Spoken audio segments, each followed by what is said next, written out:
I think people were ready for us to say that it made some comment or reference to the war. And so when we would tell people it's a romance, they were like, yeah, let's do that. We're ready to stop talking about the war and talk about Vietnam in another way. Hello, my name is Rachael Leigh Cook, and I play Amanda Riley, a travel executive from Los Angeles who takes a post-breakup trip to Vietnam. My name is Scott Lee. I play Sin. The character is a free-spirited, unpredictable tour guide that falls in love with one of with a traveler. Great. My next question is, what were you guys' favorite aspects of Amanda's and Sin dynamics? I love that their relationship is a true slow burn. I love that we didn't do the rom-com trope of people butting heads a lot at the beginning, that their differences are circumstance, not sort of personality based. It makes them feel very star-crossed, and it makes you just root for them so much to be together.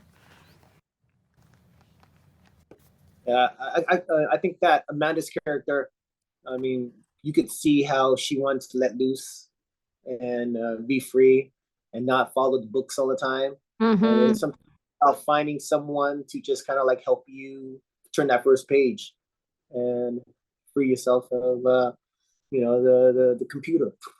Dude, that's so true. Because when you're with the right person, you do feel way more comfortable taking risks. Very good point, Yeah. Scott. Appreciate you. Thanks for writing that. Oh.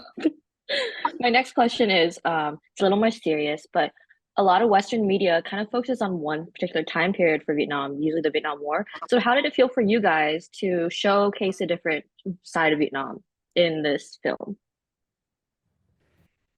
I mean, sorry, Scott, go for it. What? Go for it. Oh, sure. Go for I was it, going to say, Rachel. when people who live there would ask us, just because they're curious about what we were filming, what the movie was about, there is a certain degree of, I'll just say suspicion. I think people were ready for us to say that it made some comment or reference to the war. And so when we would tell people it's a romance, they were like, yeah, let's do that. And I think talking about love in a place that has experienced, so much strife, that, our countries have had such a complicated history with each other, it is a beautiful bridge building thing. I don't even think, like, if I look at it as just like, if Irene Donahue never even thought about this project, like, people wouldn't even be like, oh, we're ready to stop talking about the war and talk about Vietnam in another way. But because she had this thought, her mind created this thought, and she allowed it to kind of like seep through, and she wrote it, and then later she got Netflix, got Rachael on board and created this whole thing. Like, then the idea of, hey, we don't need to talk about the war anymore. That's the past. I mean, we understand the situation, but there's so much more about Vietnam that we could talk about, that we could showcase and have the world share and experience in Vietnam. So then that's like a gift that came from a thought. And that's why that's one of the things that she told her daughter.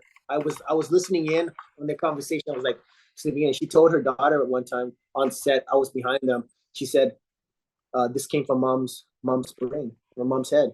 This idea, all of this, and the whole production, and it came from a thought. So it's a powerful thing. I just want to thank you guys for answering all my questions. I don't mean the last one doesn't have enough time, but I really appreciate it. I'm Vietnamese, so hearing all the Vietnamese words and talking about like Banoi and stuff like that, I was like, oh my God, it's my family and stuff like that. So thank you so much. I love that so much, and I hope that your family likes our movie.